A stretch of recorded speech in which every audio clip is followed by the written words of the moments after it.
Well, good evening and welcome to the Library of Mythical Ireland. I'm Anthony Murphy. I hope you're all keeping safe and well. It is uh, 10 to 9 here in Ireland.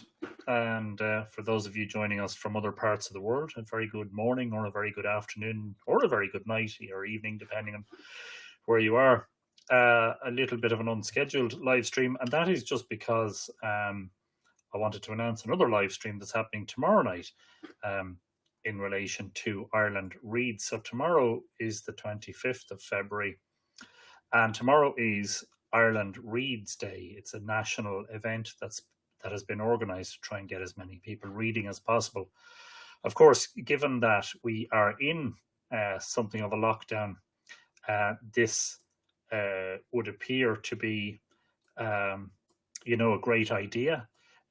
Perhaps will help some people to deal with boredom and perhaps help others to deal with anxiety. Anyway, I had pledged, I'm an ambassador for Ireland Reads for Louth Library Service. And a while back, being an ambassador, I had to pledge to read a certain amount on Ireland Reads Day. Now, it struck me that I pledged to read for 3 hours. I have to work tomorrow, so it'll be tomorrow evening. And it struck me that, well, how do people know you're going to live up to your pledge? So I thought about the idea of perhaps live streaming, Now, so I have to say straight off the bat that I had pledged to read 32 words for field, which I still intend to do. I've read it already, and I think it's worthy of several rereads, to be honest. I thought I could do one of two things. I could live stream reading in silence, which wouldn't make any sense, or I could actually read live. Now, if I read live, the thing is I can't read one work because I would breach copyright. But I had this wild idea about perhaps reading from multiple sources. So, reading small sections of loads of different books. And I said, well, isn't that a better idea? You won't be upsetting anybody copyright-wise. And because we don't have to stick rigidly to the subject of mythology, I could read from other types of books. Like I've lots of history books and astronomy books and obviously loads about mythology, loads of archaeological texts and various other bits and pieces. So I thought, well, maybe that'd be a better idea. The only difficulty with that is if I'm reading and you're watching, that means you're not reading, you're just listening, But I'm, as an ambassador, I'm trying to get as many people to pledge to what they're saying, squeeze in a read as possible. So, at some point tomorrow, if you could all pledge to read, I mean, even if it's 15 minutes or half an hour or an hour or more, I know that some of you really love reading anyway, so you'll enjoy reading regardless of whether there's a special day in place or not. I think it's more aimed at people who perhaps don't read regularly, and to try and encourage people to even just look at what might be on their bookshelves, whether they're substantial like mine or whether they're meager, and to just pull a book off the shelves and have a little bit of a read, And I thought, what a good idea, just to I want to prove to people that I'm doing my 3 hours, and so I've decided to schedule a live stream for 7 p.m. Irish time tomorrow. That would be 2 p.m. Eastern time and 11 a.m.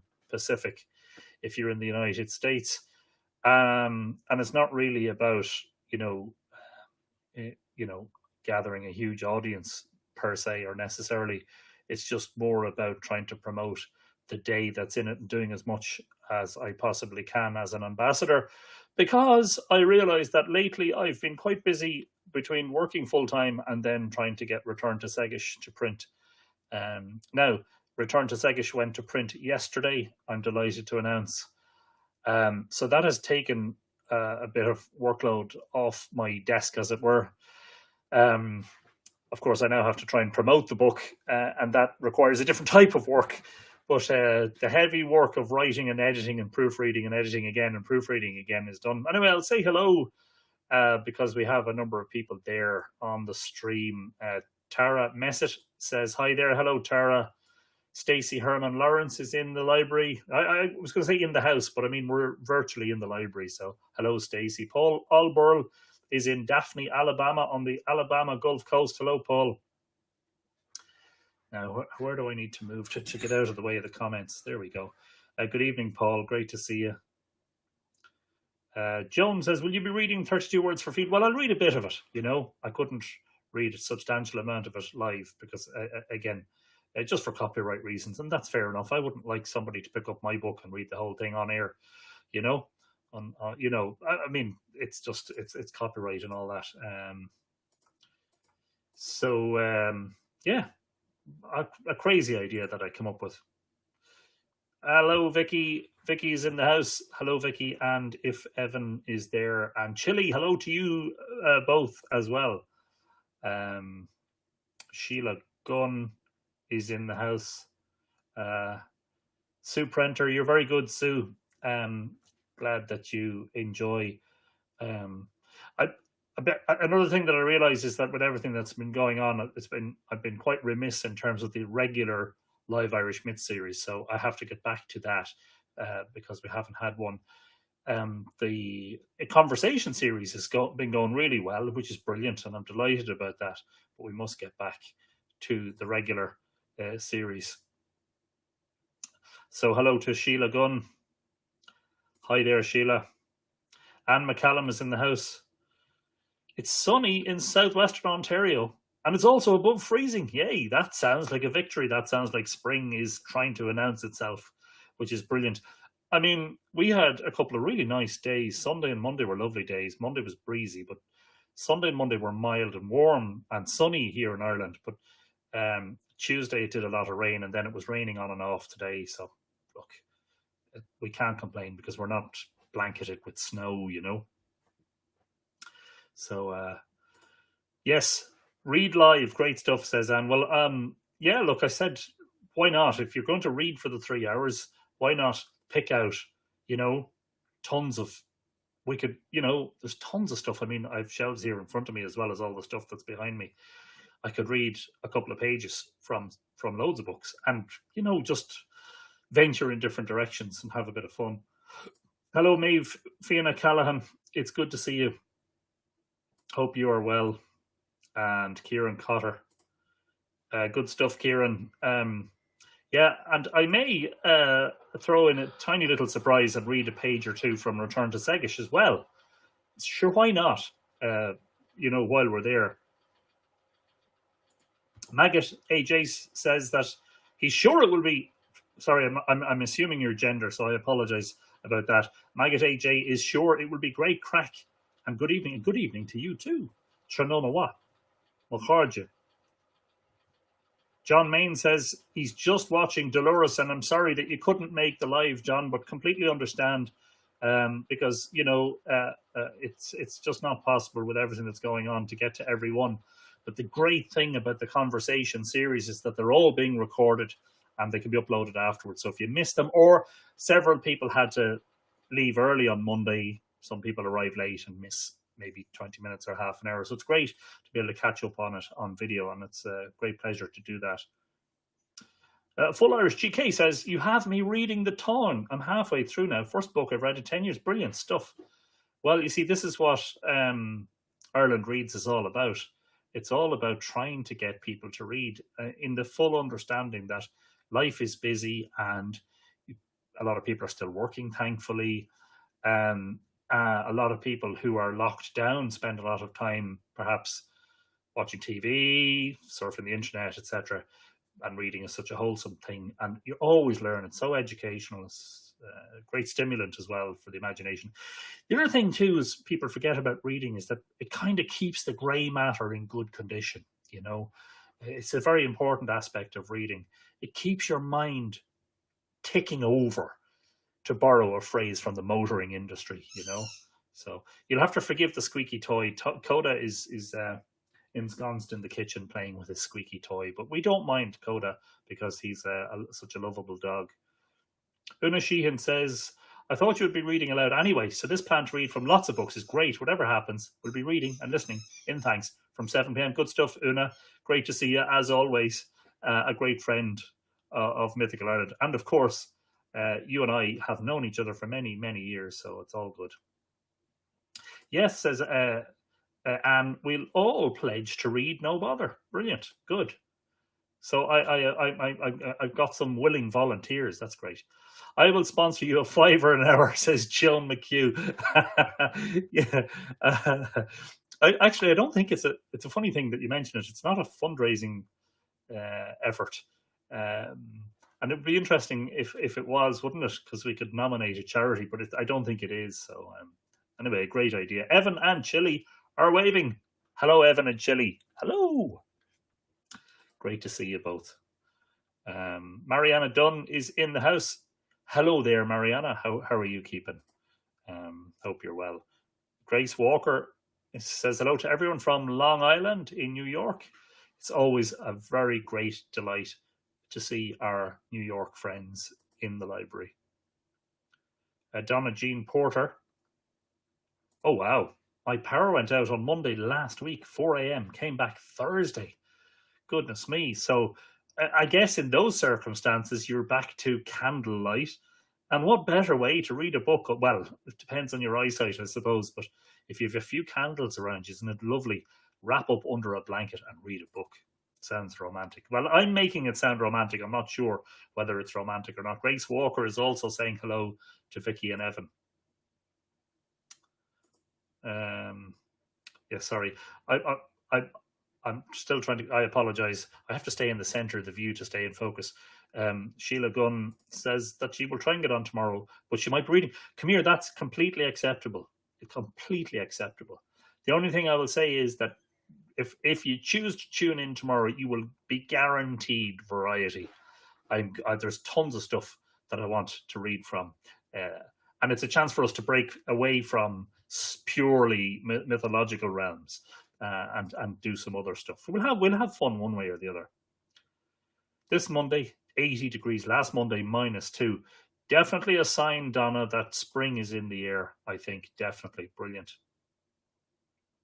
100 Poems by Seamus Heaney, I'd recommend. Do you know what? I'm not fully sure whether I have any Heaney on my bookshelves, which is a tremendous shame. I mean, I have Oscar Wilde, and I have James Joyce, and I have Yeats, and I have Ledwidge, and I have George William Russell. That's a good one. I must actually find out whether I do or not. Rose Corraine is in the house. Hello, Rose. A very good evening to you from the Boyne Valley. I hope you are well. Coda, yes, indeed, Coda, making noise, squeak face, as I call him sometimes. Liam Smith says hello to everyone. Hello, Liam.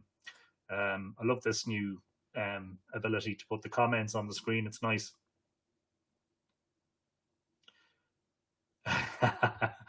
Stacey Herman Lawrence has four dogs. Is that right? All 4 of mine just looked up at once when the squeaky started. Yeah. It's the way you read, Anthony. You make it easy to listen, says the Full Irish. I don't know. Yeah, I suppose I was told when I was in school by an English teacher, a couple of teachers actually. I was told that you should become a broadcaster. Believe it or not, imagine. And I'm talking about when I was 16 or 17, which is, sorry, I'm revealing things here that I perhaps shouldn't be. That was the guts of 30 years ago. School teachers told me you should go into broadcasting. So there you go. I'm fulfilling that, hopefully now. Sheila Ado, who is Leo in West Cork, says hello. Beautiful part of the world, Leo. What just a fabulous place. It is. It's a place apart. It's no wonder Cork people feel that they're special. They are. They live in a very, very special landscape. Can't wait to get back down there, actually. Love Clonakilty. Love that whole area all the way down to Baltimore, Skibbereen, etc. And out on the peninsulas, those views of the ocean. Fantastic. Mandy McCurl is in the house. from the Hebrides in Scotland. If I hung out the window here and waved at or if I shouted, you might nearly hear me, Mandy. It's good to see you. I hope you're well. Tom Kingston has Tom. I probably shouldn't. Yes, it sure doesn't matter. But I just want to say I got what you sent. There's a big thumbs up there, and I'll talk to you on Messenger. I've had an extremely busy few days, but it's all good. And I will get back to you. But it's all good. At 35 degrees in the house, we had to leave. My arthritis was unbearable, says Don. Oh dear. Oh no. Yeah. I think warmer, drier weather is generally better for arthritis, I believe, isn't it? Vicky says, we are baking banana bread. Do you know what? That sounds lovely. I'd ask you to send some, but it'd be probably stale by the time it got here. So you'll have to wait until, this horrible pandemic is over. And, I'm on tour in the United States promoting my books. Imagine the possibility. And maybe I'll call by. Or if you're coming to Ireland at some stage, Archaeoastronomy Database is in the house. And I meant to say that our Archaeoastronomy Database is doing great work in relation to looking at ancient alignments, and particularly how you can observe, alignments from the Neolithic using modern day sunrises and moonrises and sunrises and moonsets and sunsets. I apologize for not interacting with you more, and that's just again because things are extremely busy on this side, and I would dearly love to be the one to be going out into the landscape checking all these things. Hopefully when the lockdown ends, maybe we'll get a bit more time to do that. Sue Prenter says, Deborah Williams says that it would be nice to hear some stories with the other cousins, the good folk. Yes, indeed it would.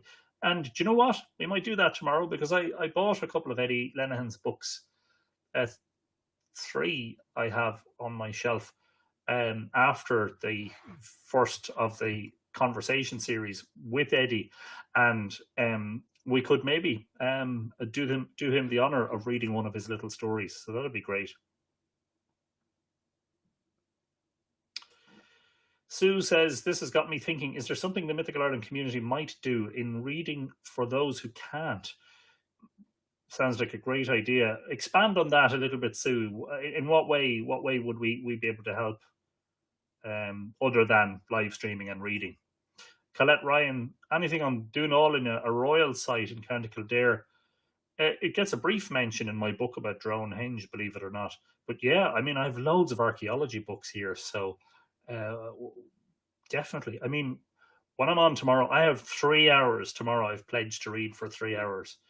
So what I would say is, if you have suggestions for reading material, by all means, make them either in advance by sending me an email. The email address is there in the top of the screen. It should be. I hope if it's displaying properly, the email address should be there. So send me an email with your suggestions so that I can line up a load of stuff for tomorrow,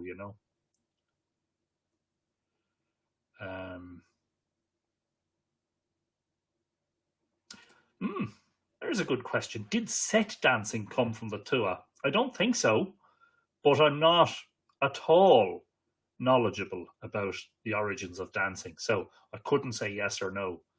Interesting question. And I probably wouldn't be able to give you an answer without doing some serious amount of research. But I apologize. All of these things make me realize that my knowledge is fairly limited. Darren O'Regan is in the house from County Mayo. Up Mayo! Mayo for Sam. One of these years. Those Dubs. What? I hope that it's not too wild and wintry out there in Mayo, Darren, and that you're keeping safe and well. I also hope that you have a lovely view somewhere of Croagh an Aigle, Croagh Patrick. I just always struck by my visits to that part of the world, by that beautiful mountain, And if you're up on the mountain, that beautiful view of Clew Bay and all its islands, one for every day of the year, so they say. Wouldn't that be something on tour in the USA? Yeah, dream big. That's what I say, make it happen. So I keep trying to hide a comment that I've clicked on, and when I do that, it seems to show someone else's comment. Robin Rickman says that she was reading. What did I miss?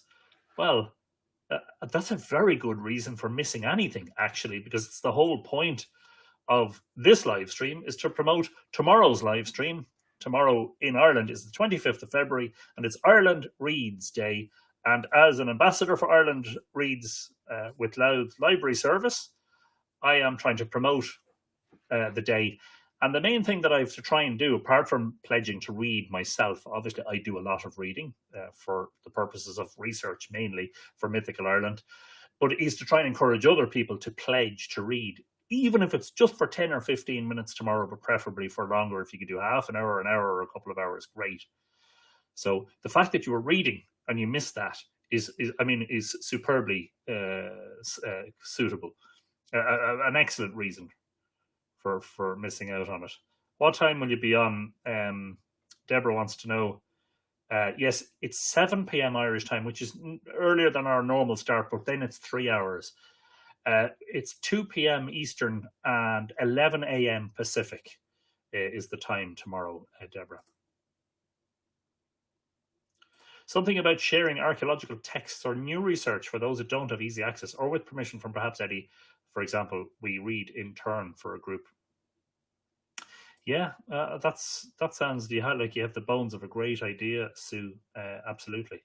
And if I can help or support in any way, I will. Absolutely. Looking forward to tomorrow. I've got some questions for you. I'd be good for it. Oh, this is for our archaeoastronomy database. Brilliant. Who is doing great work in the background, and hopefully won't be in the background for too long. Irish technical thinker announces that he has just arrived, was eating dinner, honey roast chicken with bacon and Irish garlic potatoes with vegetables.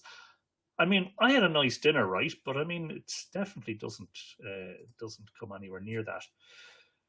So, yeah, sure. Look, while we're here, just very briefly, I know you may have seen one or two of these already. Just go to, oh, come on, focus. The question is whether you leave it on manual or autofocus. Some recent arrivals, and may get the chance actually to read from one or two of these tomorrow. Celtic Mythology by Ward Rutherford. I think I had mentioned that on another broadcast, and I haven't read it at all. And in fact, I'd never encountered it in 20 years or 21 years of research. So I'm actually looking forward to dipping into that. So we might get a chance to read a page of that. There's a beautiful book, an illustrated book of Irish legends, which I presume is aimed towards a younger audience, and beautifully illustrated throughout. It's really fabulous. Cormac and the Fairy Branch. And of course, that's about the Silver Branch, Cormac, MacArt, etc. And sure, they're brief tales, so we might read one of those as well. Really gorgeous book. The author is an Ian Zacic. I don't know how to pronounce that. Ian Zacic, and illustrated beautifully by Emma Garner. So we might get a chance to read a little bit from that. Another book that arrived into my hands thanks to my good friend Michael Fox of Boyne Valley Tours. Michael and I have known each other for the best part of that 21 years that I've been doing my research, and it's called Festivals and Celebration by Roland Purton. So maybe that's one I can read a page from, Now, I ordered recently some facsimile reprints of scholarly material that is kind of hard to get in the original, and where you can get it, they tend to be very expensive. One of the things that I did was I purchased several volumes of an old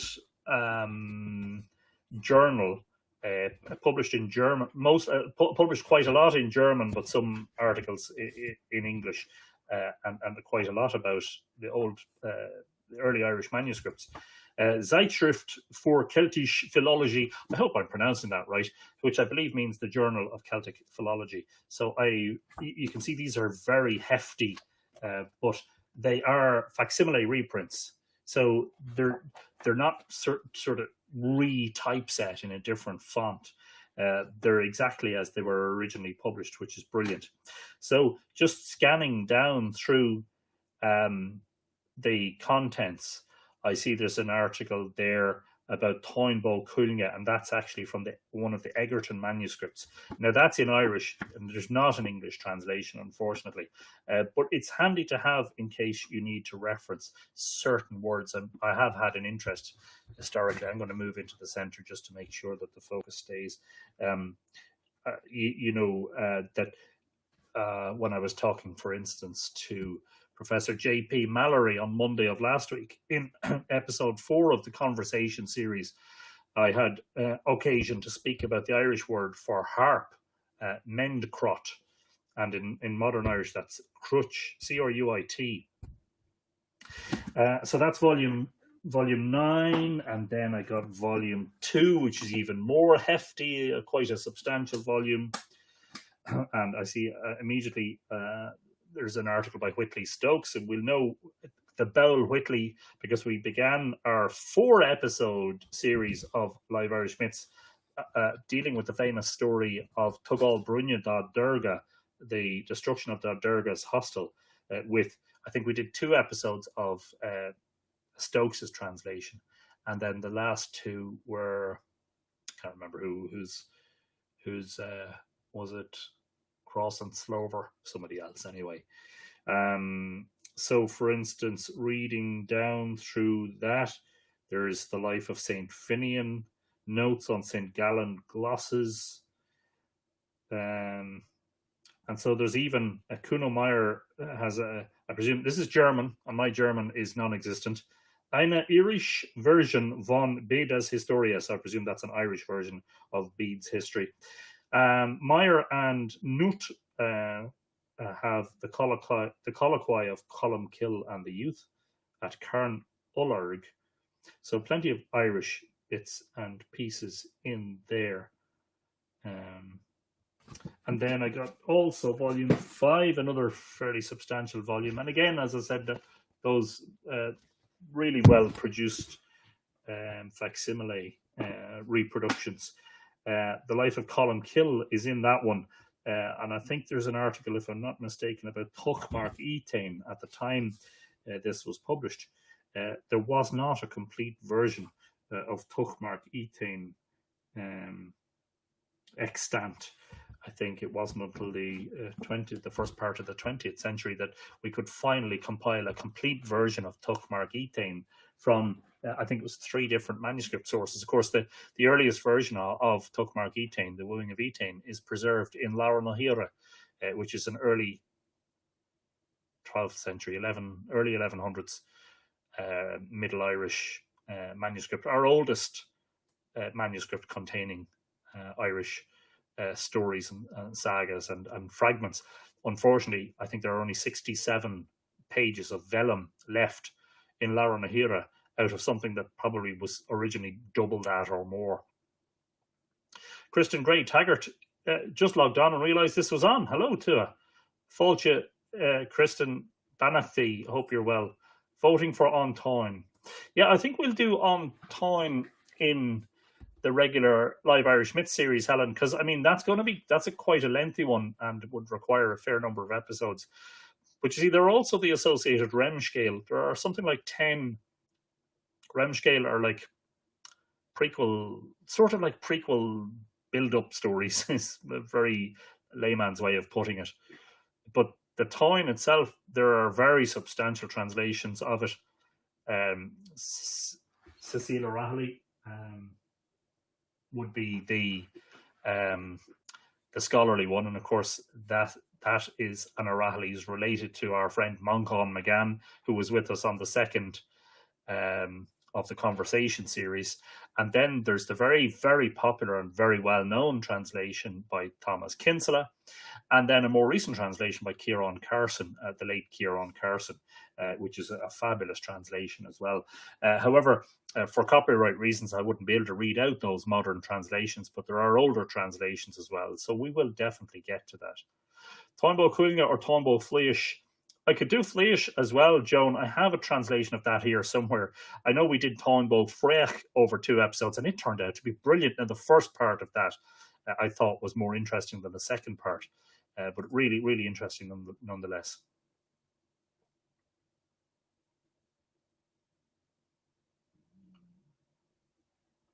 Brilliant. And just on the subject of Toynbee Coolnia, the Full Irish GK says, I pledged to read a couple of chapters of the Toynbee Coolnia by Thomas Kinsella atop the Hellfire Club tomorrow afternoon. Rain or snow. Brilliant stuff. Come here, listen. Do you know what you should do? I know it depends on whether you're into this sort of thing or not, but take a couple of selfies and maybe a 20-second video, and share it. Please do share it with us, on the Mythical Ireland community. Fleash is superb, says Joan. I haven't read Toynbee Fleash. I think that's how it's pronounced. So that's one. Now, that's not for tomorrow, but that's one that we must do on Live Irish Myths, Irish Technical Thinker wants me to talk about paranormal experience. Yes, okay. Well, yes, and I think that would probably make an interesting episode from the point of view that quite a lot of the tales from Ireland. If you look at all of the fairy lore, and if you look at certain of the myths, there are very interesting sort of what you would call paranormal encounters. I suspect you'll be disappointed, to be honest. I suspect that I just suspect that when you hear my story or my couple of encounters, you'll say, yeah, nothing much to tell, I suspect, but could be completely wrong, of course.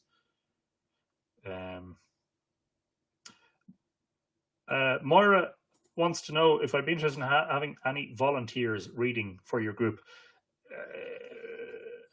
It's something that I thought about. I'm not exactly sure what you were thinking of, Moira, but something that I was thinking about was doing.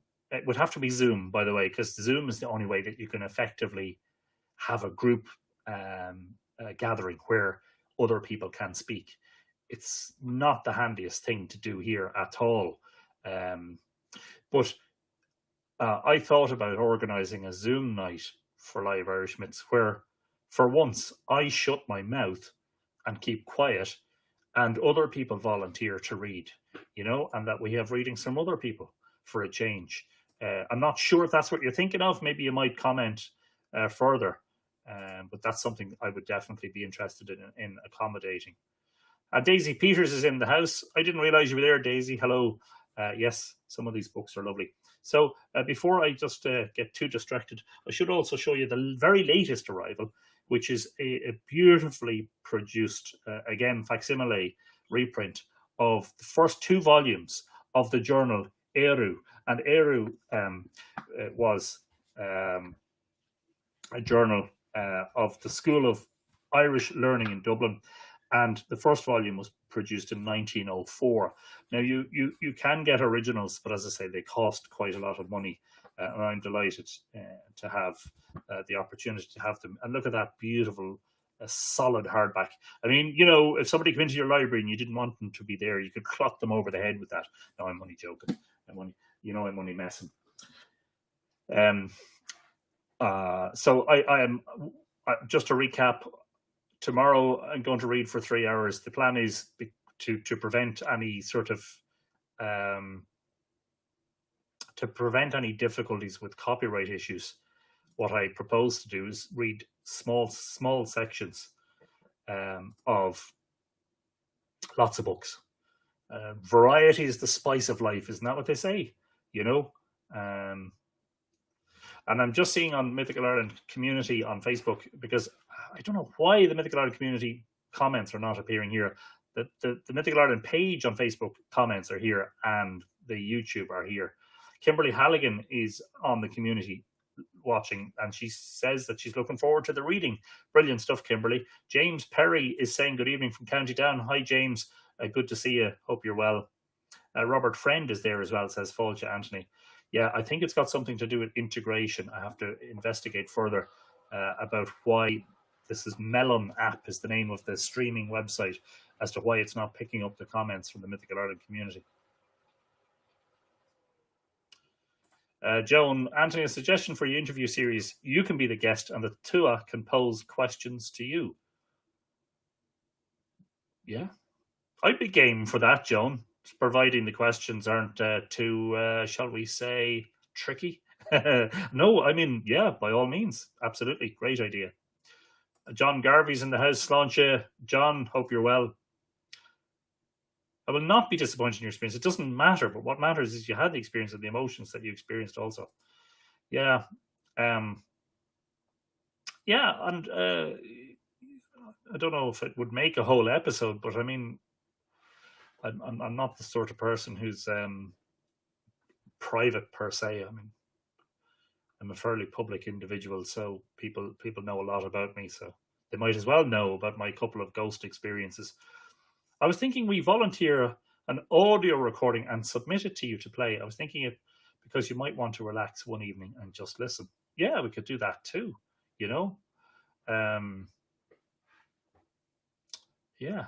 In fact, if there were enough people submitting audio recordings, I could afterwards put them together into a video for YouTube. So, yeah, great. Or if you think people would do it live, I would definitely consider doing the Zoom live Irish Myths with you guys doing the reading and me just sitting there listening and being entertained, you know. Christian Gray Taggart says, sorry, clicked the wrong one. Give me a second, foodie. I would love the opportunity to read to the group. It's something that I enjoy doing, and I would love to listen to other TUA members reading. There you go. So we seem to have a consensus, which is great. Nuala Doyle is in the house. Hello, Nuala. And foodie wants to know, sorry, keep trying to click on, is that an Aran sweater? Yes, indeed it is. Real Irish Aran, isn't it lovely? I've been wearing it on and off all winter, and I hope before too long that I won't need it again for several months until the back end of the year. Audio quality is most important. Anthony, you need to upgrade your mic setup. It's a bit tinny, I've noticed. I don't know what's going on, Full Irish, so I should just, make a comment about that. It's really strange. We had an issue on the live stream with Dolores Whelan with my sound. I actually am using a fairly good condenser microphone. You'll have to forgive the elastic bands on it. And I bought an audio box with it. It wasn't cheap, it was expensive. And I've been doing live streams with it for weeks and weeks and weeks now and making recordings and everything, and it's fine. But just something has happened. I don't know whether it's something that maybe some software that I installed recently to do with the live streaming. I had to install Camlink software for the Elgato Camlink, which is taking the stream from the camera, which is on 1080, and feeding it into the USB port in the computer. I don't know if there's feedback or something. It's just strange. I mean, it shouldn't be thinny. It should be perfectly good, you know. So I don't know what the story is with that. And of course, I forgot that I'm not. And maybe if I monitor, you see, it sounds perfectly okay here. Really sounds absolutely fine. But I know that when I played back the Dolores video, at times my audio levels were going up and down, and it was all set manually. So I've no idea. Dean Cahill says, sounds grand. Oh, you mean the sound is grand? Yeah, I don't know. I just, EQ levels, but I didn't interfere with any of those. So yeah. Anyway, let me just quickly have a look at the settings here in Windows while I'm talking to you. Actually, just double check that I am using. Yes, I am using that. Echo cancellation is on. Should I turn echo cancellation off? And auto adjust mic volume is on as well. I didn't realize that. These are settings within Melon. I'm just going to cancel echo cancellation. I'm going to turn that off. And I'm going to turn off adjust the mic volume automatically. And so now I can adjust it manually. So maybe you might comment further. Oak. OAK, catching my first live stream. I live in extreme northern California where the Cascade and Sierra Nevada mountain ranges collide. Cheers, beautiful people. Well, hello, Oak, and welcome to the Mythical Ireland community. You're very welcome. This is a live stream that I'm just announcing tomorrow's event, which is a live reading for 3 hours as part of an event called Ireland Reads. I'm a reading ambassador for Louth Library Service for Ireland Reads. So I hope you can join us tomorrow. If you're in California, tomorrow's live stream is 11 a.m. California time, 7 p.m. Irish time. A few people saying the sound, oh, not good now that you did that. Switch back, okay. Apologies. Well, hang on. Okay, yeah. Echo cancellation and auto adjust. Okay, I've switched those back on, so hopefully that's okay. Yeah, it's a strange one. I'll just turn that. Yeah, that might be a bit too loud. I can manually adjust the volume on the box. Here we are sorting out technical issues as well. Just going to quickly have a look at the Mythical Ireland community just to see if there's anyone else commenting there. Now, the other thing is, I mentioned, of course, that Return to Segish went to print yesterday. And I did mention this on a previous live stream, that thanks to the community, the GoFundMe campaign reached the target, went a tiny bit over target, actually, which is fantastic. It's brilliant. Now, an update about Return to Segish. It's my latest book. It's my 7th book. It is ostensibly a work of fiction, but as I said when I was writing it, I didn't want it to be easily defined as fiction or non-fiction. I wanted the reader to read it and find out what they thought. What, you know, does it fit into any particular bracket, or does it have a suitable label to describe it? I was updated by the printer today. The book, as in the inside of the book, the pages, they're going to be printed on a creamy book wove paper. And that printing is going to happen tomorrow, all going well. And I will, the factory plant manager, the printing plant manager, is going to try to get some video of the book being printed. So hopefully I can share that tomorrow. So it's being printed as a hardback. I need to just grab a sample here just to show you. It's being printed in hardback on a material, those of you who are in the book or printing industry might know the material is called Wibbelin. It's a sort of a navy blue Wibbelin. And I am getting, in a gold frame, an image that has been designed by the artist Sean Fitzgerald. And that is an image of the salmon of knowledge jumping from the well of Segish up to catch one of the knowe, one of the hazelnuts falling from the magic tree. So there's a sample of the actual paper. It's a creamy, lovely creamy paper. But that image will be debossed. It'll be pressed down into the cover and then finished in gold foil. I think that'll be beautiful. And all of that then will be surrounded with a dust jacket. So this is a Bob Marley album cover. It's just a sample, just to show you, you know. But all of that will be surrounded. So a high quality finish, and I'll show you just a couple of. I just realised after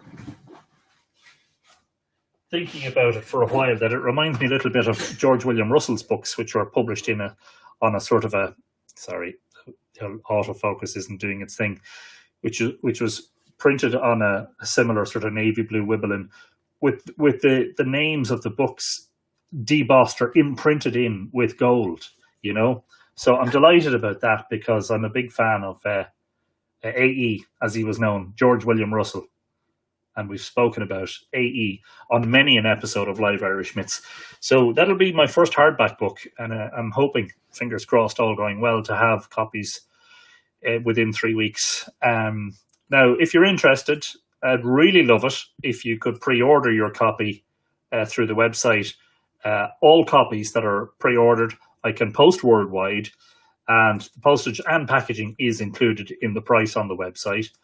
And you will get a signed copy. So I'm going to paste in that link. You'll have to give me a moment because I have to find the various pages where see if I paste it in here. I don't think I can send it from there, believe it or not. I know. So I have to paste it in individually. So I'm going to paste it in there on the Mythical Ireland page and on the Mythical Ireland community. I will also paste it in under the video as a comment. You should see it appearing. You should, all going well. There we go. And on YouTube, I'll paste it in. So please look, now that the book is on its way, I mean, it has left the office and library here, and I have released it. And that, believe it or not, is a tense. Well, there was tension leading up to it because you're like always conscious of, am I going to, when it's printed, find another mistake, because the proofreading process got ridiculous. I proofed it. I think I proofed that book about 10 times. And even on the last proofing, I was still finding a couple of little, just minor things, straight comma here, an unnecessary comma here, or a word repeated in a paragraph there,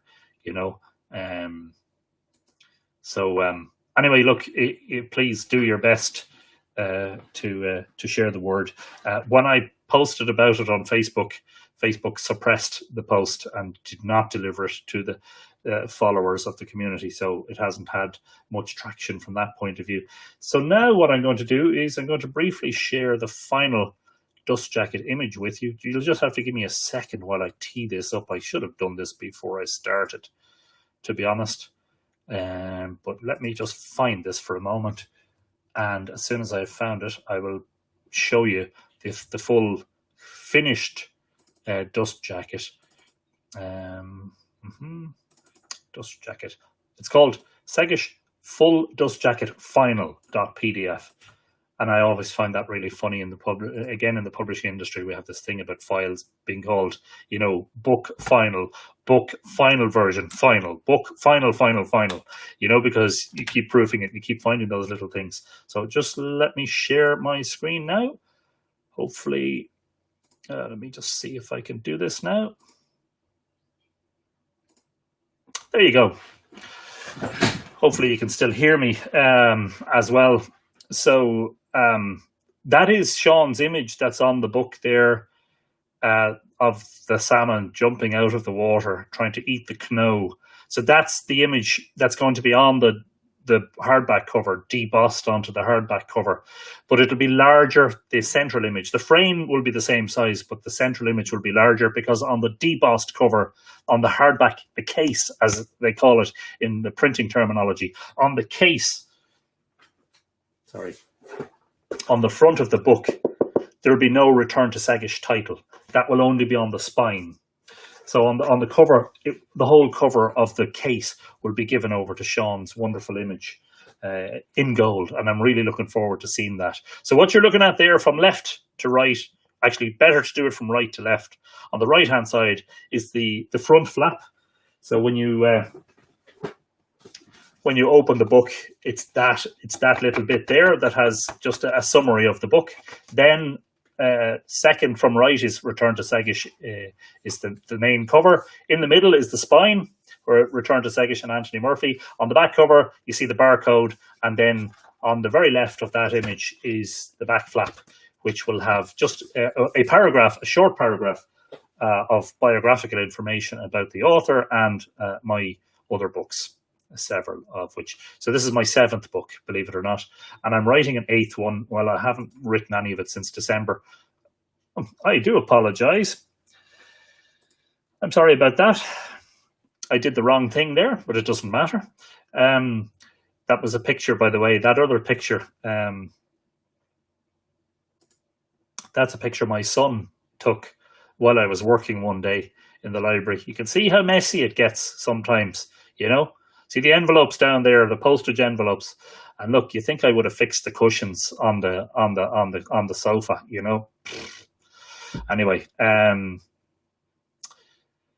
so all going well, as I said. The plan was to have the book available by spring equinox, and all going well, it does actually look like that is going to happen. So fingers crossed.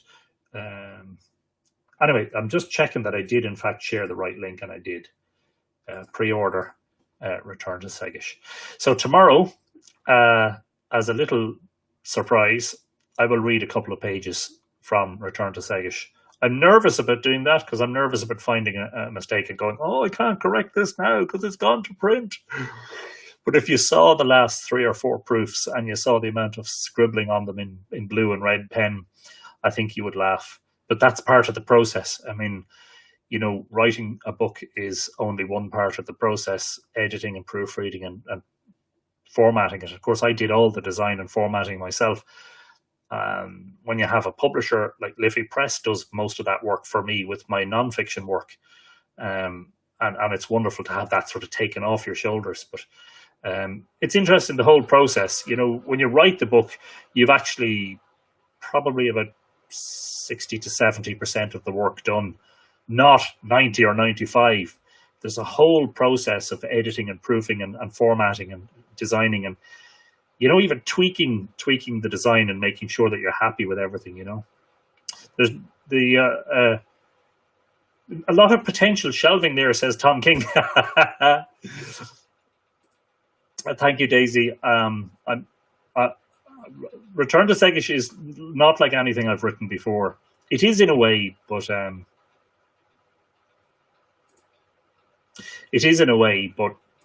it's quite different, and I think you'll understand that when you read it. That's not messy. Really shows how big your collection is, says Deborah. And I'm still need more shelves. Sheila Doe says, sorry, I clicked on the wrong one. Congratulations, looks great. Glad you like it. Joan says, I look forward to selling this in our bookshop, knowing I have read it before the buyers. I can genuinely recommend it to them. Brilliant stuff. Yes. And of course, wonderful thing about the GoFundMe campaign is that when people made a pledge for a certain amount, they'll get a free copy. And in addition to that, they get their name in the book as a subscriber or a supporter, which is fabulous. So I'm really delighted with that. So just to recap, tomorrow 7 p.m. Irish time, 2 p.m. Eastern, 11 a.m. Pacific, I'll be doing a 3-hour reading marathon for Ireland Reads. Because I'm an ambassador for Ireland Reads, I would like you guys, if possible, to always do that, to send me a suggestion for a little bit of reading material for tomorrow if you would like to hear something in particular. I have tons of stuff. Here that I can pick out and read snippets from. And I would like to actually incorporate astronomy into that too, some astronomy books, and maybe a bit of poetry and maybe a little bit of fiction as well. So I hope it'll be an entertaining episode.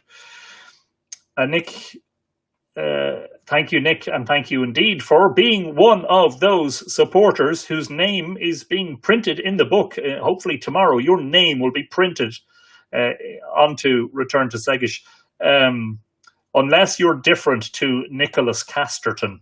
I'm imagining you are the same person. Anything Lou related? Yeah, well, the very first episode of Live Irish Myths, which, by the way, we're only about 2 weeks away from being a year off starting, well, unfortunately, when the pandemic came to Ireland. My first episode of Live Irish Myths, I believe, was on the 12th of March in 2020. So we're only maybe a little bit more than 2 weeks away from being a year off that.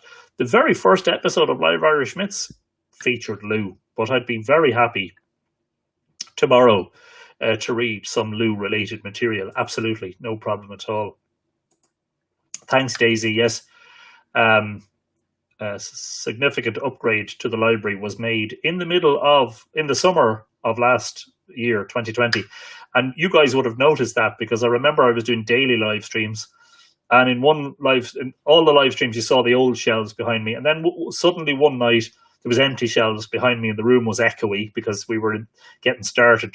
And then the next time you saw me, everything had changed. We got new shelves put in, so very happy. Will you read books for kids? Is that tomorrow, Marianne? I'd be happy to do that. I did mention that I have a couple of kids' books, and I'd be happy to read from them. Absolutely, yes. 3 hours sounds like a long time, but it depends on how much you're reading. I will try to get through as much as possible. Yeah, 1 year anniversary, Susan, coming up for Live Irish Myths. I know. I actually can't believe that it's nearly a year. It really doesn't feel like a year. It has flown around. Part of the reason it has flown is because I personally have used this. The live streams were a seriously good distraction for me from all of the anxiety and all of the stress. In some cases, boredom. For some people, it's a very stressful episode in our history. And, our lockdown has just been extended for another 6 weeks into early April. We're not allowed to go any further than 5 kilometres. And it's tough this time because we've come out of Christmas and we were locked down in January and in the darkest and shortest days and the worst weather, when it was more difficult to get out and about and stretch the legs and enjoy the sunshine. The first lockdown, I remember I was going for walks with my son every day, one of my kids, and it was lovely because it was sunny and we had a warm spell and it was nice. So anyway, we'll keep going. Definitely, and I think it's providing a good sort of distraction for everybody. So just a very brief, because I know I did this in the last live stream. Somebody said, you keep talking about Return to Segish, but you haven't told us what it's about. So I'm going to read from the front flap. This is a very short summary. And you'll understand when you read it that no summary can do it justice, because I don't mean that in a boastful way. I just mean that in a sort of practical way. When you read it, you'll understand, because it's kind of mytho-poetic. It's not easy to sum up in explicit, everyday language. Return to Segish. I'll bring it over here. Return to Segish is a story of human experience and the exploration of unconscious depths through mythology, exemplified by the life cycle of the salmon, a singularly remarkable creature which is able to survive in fresh water as well as salt water. Having been spawned in the breeding pools of the upper reaches of the River Boyne, represented in myth by the Well of Segish, also known as Nectan's Well, by the way, the salmon eventually finds its way to the sea and the ocean before ultimately returning to the exact location of its birth, where, in its final act, it spawns the next generation. The journey of the salmon seems an apt metaphor for the experience of human life. The injunction at Segish, before the smolt leaves the nest, is to go and find the ocean, and in finding the ocean, to find something of itself that is unattainable except in rare circumstances. In Return to Segish, Bradon Fassa, the salmon of knowledge, and Amergin and Bowen and Dagda and Manannán and Angus and Eru and others are summoned to take us to those depths and perhaps beyond. The truth is that there is no vastness greater than the deep and yawning chasm of our own innocence, our own unknowing. But it is surely a great joy to attempt to explore, through Irish myth, that vast boundlessness of the human spirit. So I really hope that I have done some justice to the whole thing. It was written beginning in Easter 2018 and concluding on the exact day of Imbolc in 2019. The book was written, handwritten, with a black pen on a beautiful hardback notebook with creamy paper in it. And as I say in the introduction to the book, which I read out on the last live stream, I wanted it to flow as naturally as possible without putting any form or structure on it. So I never sat down with any plan, chapters and word counts, and what genre it is, and is this going to be fiction or non-fiction? None of that. I wanted to clear my head of all preconditions and to allow the words and the thoughts and the poetry and the mythology to flow through me through the pen onto the paper in the freest, least restrained manner possible. And that's not the way you traditionally approach the writing of a book. In fact, to get a book deal, whether it's fiction or non-fiction, you have to have a certain amount of it written, depending on whether it's fiction or non-fiction. You have to provide a synopsis. You have to provide biographical information. You have to even do market research and suggest to the publisher why you think it will sell against competing titles, etc., etc. And I just wanted to clear my thoughts and my mind completely. I came at it with a complete blank canvas. And like the Well of Segish itself, which in the mythology bursts and overflows and forms the River Boyne, the water, constantly in Jungian psychology representing the unconscious, the water poetically and mythically flowing down, forming the river, and also providing inspiration for generations and generations of Irish people who have lived in this area close to the Boyne. And I grew up close to the Boyne, and it's been part of my story since I was born. And it's a hugely important part of my story, is the inspiration that provides. And if you look at the mythology of the Boyne Valley, and particularly so the big ones in the book are obviously the well and Bowen and her breaking by the well. And I talk quite a lot in the book about remaking Bowen, what we must do to remake the goddess Bowen. Amergin and the arrival of the Milesians, but Amergin's poetic arrival on the shore of the Boyne. Bradon Fassa, the salmon of knowledge, and this amazing creature that goes out to the deepest parts of the Atlantic Ocean and somehow finds its way back, not just to the same river that it emerged out of as fry and smolt, but to the exact place where it was spawned, to spawn the next generation. And there's a part in the book, do you know what? Bear with me for a moment. I will read this paragraph to you. If I can find it very quickly, I'll read it to you. This is how impressed I am, and how moved I am. I just find it now in the PDF here, and I'll read it to you.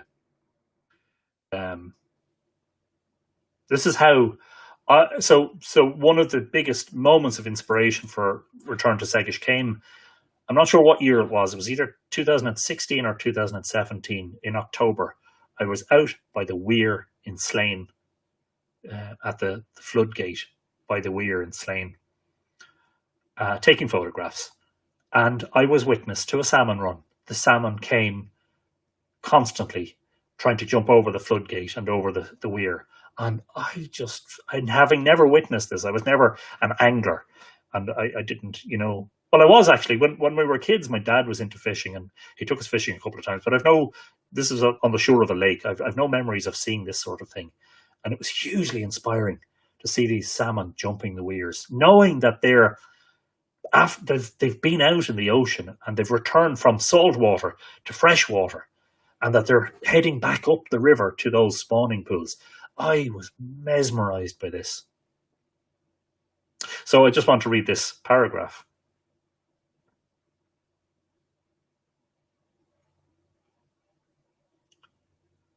And I don't want to give too much. The race of your ocean days now over. There is just one race left to run, the run to Segish. And of course, in the book, I'm taking it that Segish is a metaphor. Yes, it's the well that is supposed to have given birth to the Boyne, but it is also a metaphor for those spawning pools for the salmon, because the Segish is where the salmon of knowledge was supposed to have grown up. Leaving Inverculpa back then, as you first breathed the salty water, and knowing that you would have to seek to return, how would you find your way back to the gleaming Boyne? And when I think about that, something in me recognizes the astronomer in you, the navigator, the surveyor. With all that we have done and achieved as humans, speaking to each other across the world through thin air and sending men and women into space. I feel hopelessly inadequate as a creature of the wild world in the presence of one who is able to find Linfeach and Segish, having wandered out into the deep oceans of the world. And that sums it up. Linfeach, by the way, is Feach's pool, where the salmon of knowledge was caught by Finnegas the Druid, and Fionn McCool famously burnt his thumb and sucked his thumb and got all the knowledge. And that is the amazement that I felt that day, and that has provided a huge amount of inspiration for me in writing this book. So this is not a story. Don't expect it to be a story. It kind of has a beginning, a middle, and an end. And I definitely do not want to give anything away about that, because I really want you to experience it when you read it, without having been teed up for it. You know, it's a miracle, Irish technical thinker. It is. John Garvey points out something very important. That is that Irish salmon stocks are recovering. They're nowhere where they used to be, but they are recovering. Fingers crossed. And of course, it's not just about luck. It's about human intervention, or lack of human intervention. We must allow them to replenish. They've been doing this for thousands of years, probably since the Ice Age, since the river was formed by the Ice Age. So probably sometime around the end of the Younger Dryas. They've probably been doing this for 10,000 years, you know.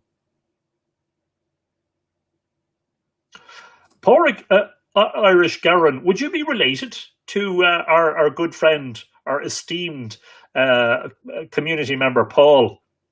May the sun be always on your back and your farts be silent. Brilliant. What a great process. Yeah. That's a teaser, says John. Yeah. Yep. So, look, I hope that you enjoy it. What I will say to you is that it was fascinating experience writing it. Thoroughly enjoyable.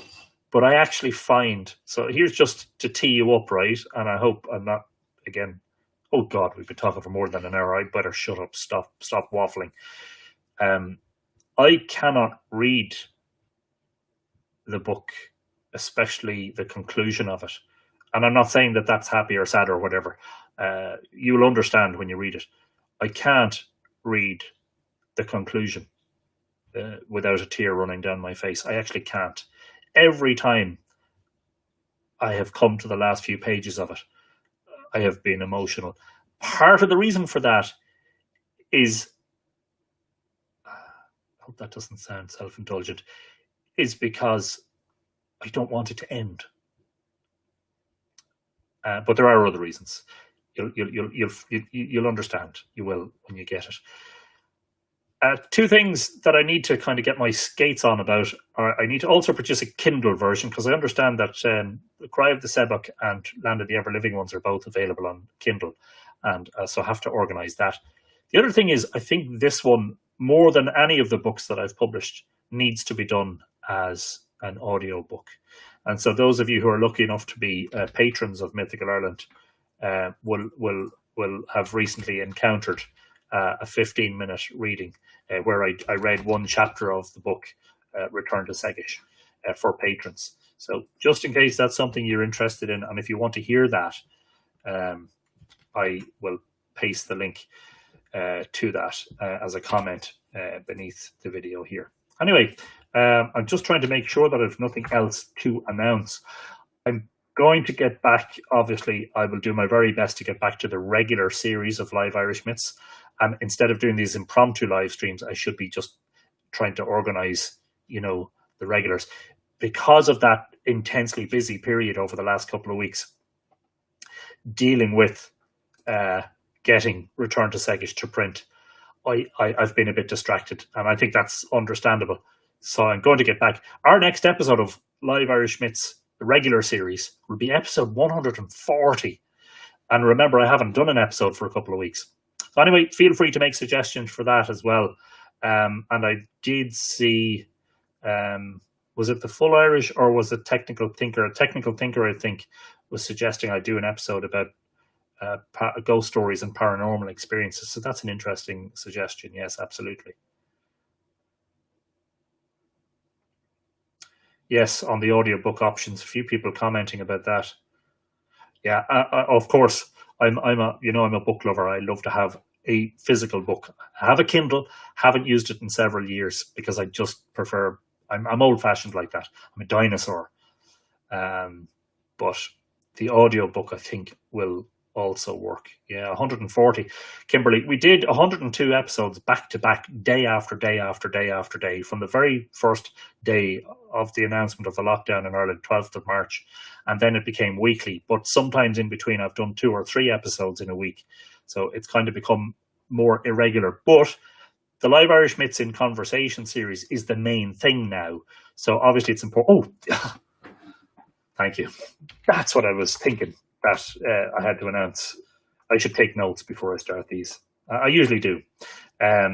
On next Monday, on the 1st of March, my guest on Live Irish Myths in Conversation will be Mairead Carew, who is the author of a very interesting book called Cara and the Ark of the Covenant.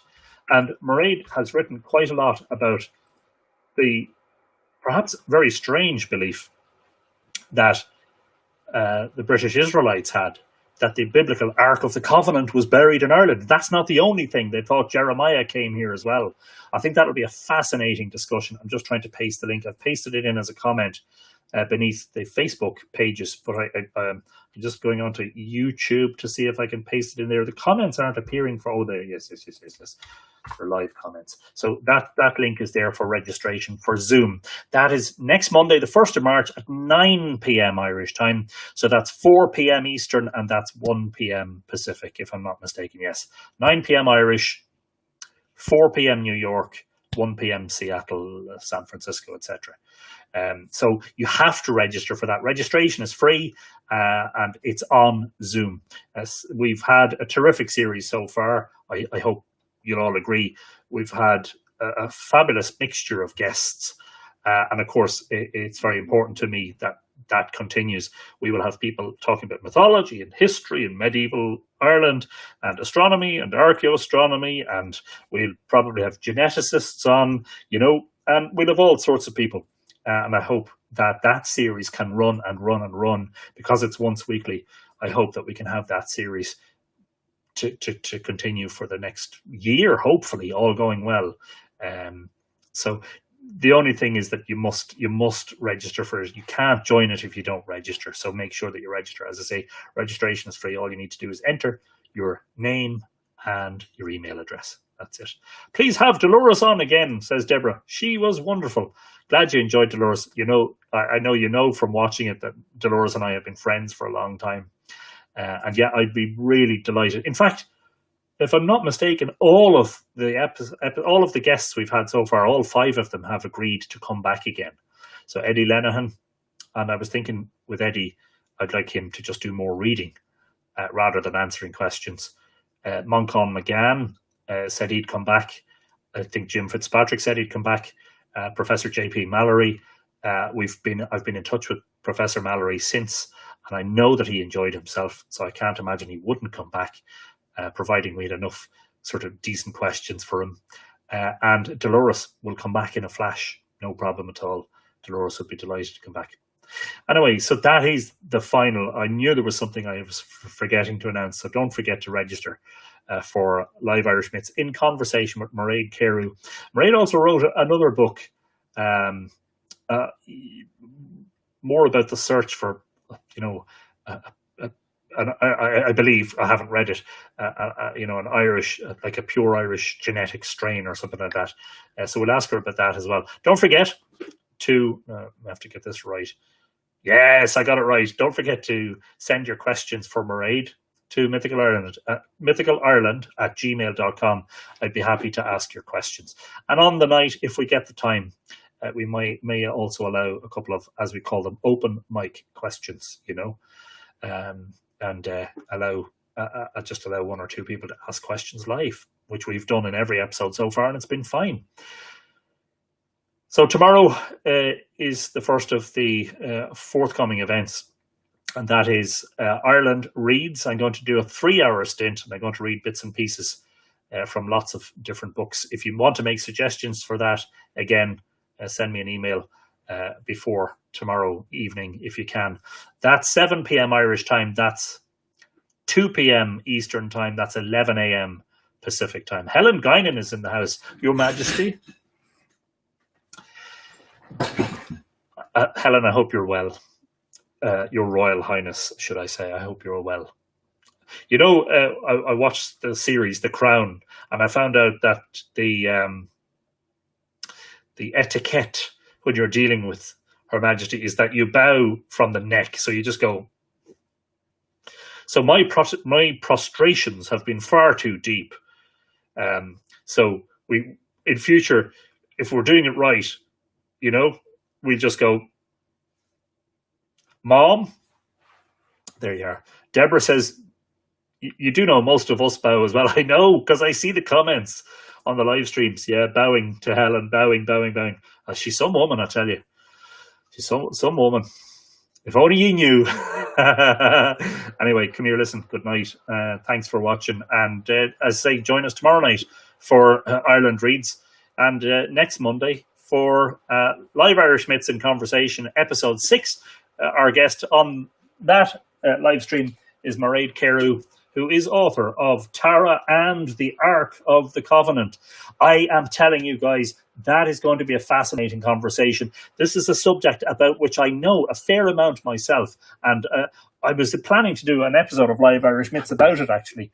We still might be able to do that after the conversation, but I guarantee you will find it intriguing. It sort of has shades of Dan Brown, you know, the Da Vinci Code sort of stuff about it. But when you peel apart the layers and you look at the evidence of the British Israelites, it kind of, you find out that it's built on a house of cards. But there's some very interesting stuff about the political and religious motivations of the whole thing.